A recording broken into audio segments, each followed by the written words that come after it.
Bienvenue dans Terrienne, l'actualité sur la condition des femmes dans le monde. Cette semaine, à l'occasion du 25 janvier, journée nationale contre le sexisme en France, le Haut Conseil à l'égalité a publié son rapport annuel et le constat est plus qu'alarmant. Non seulement le sexisme ne recule pas, mais il progresse, notamment chez les jeunes adultes et via les réseaux sociaux et autres plateforme numérique. Justement, alors qu'elle est désormais entrée dans nos vies quotidiennes, on peut se poser la question, l'intelligence artificielle est-elle sexiste ? Plusieurs études récentes ont mis au jour les biais sexistes que l'IA pouvait propager. C'était d'ailleurs l'objet d'une campagne du collectif Jamais sans elle. Alors comment les LLM, les Large Language Models, ces réseaux qui utilisent d'énormes volumes de données, peuvent-ils éviter de reproduire le sexisme ?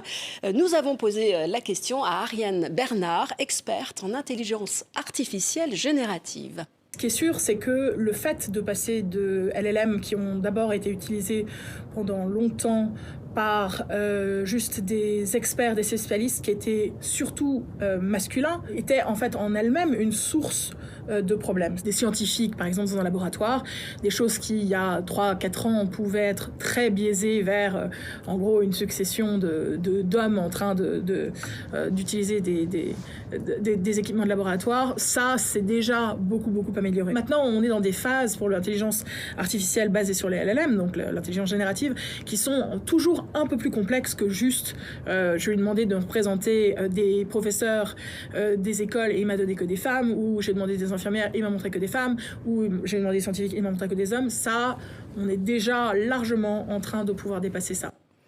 Et pourtant, les biais sexistes persistent, souvent de manière moins visible et plus sournoise. Les exemples qu'on peut trouver où on se dit qu'il y a forcément un biaisage, ça va être sur des choses assez anodines du genre et qui du coup sont justement plus, on a tendance à même pas forcément les questionner. Si par exemple je dis à une intelligence artificielle, construis-moi un conte de fées pour une petite fille, je vais avoir une surreprésentation de fées, de princesses, de je ne sais pas quoi. Alors qu'en soi, je pourrais avoir affaire à Merlin l'Enchanteur qui a plutôt tendance à sortir pour les petits garçons. Alors comment rectifier le tir et faire en sorte que l'intelligence artificielle nous propose des réponses plus égalitaires et inclusives ? La solution paraît simple. On s'en sortirait beaucoup mieux s'il y avait plus de femmes, mais en soi, n'importe quelle forme de diversité, en général, améliore la qualité de la solution. Donc, plus de femmes, mais aussi plus de personnes non occidentales, mais aussi plus de personnes avec des expériences de vie d'un niveau économique qui peut varier. Le fait de diversité est en soi logiquement utile et désirable pour à la fois mieux comprendre le problème et mieux évaluer la solution. Un dossier à retrouver sur le site de Terrienne. À la semaine prochaine.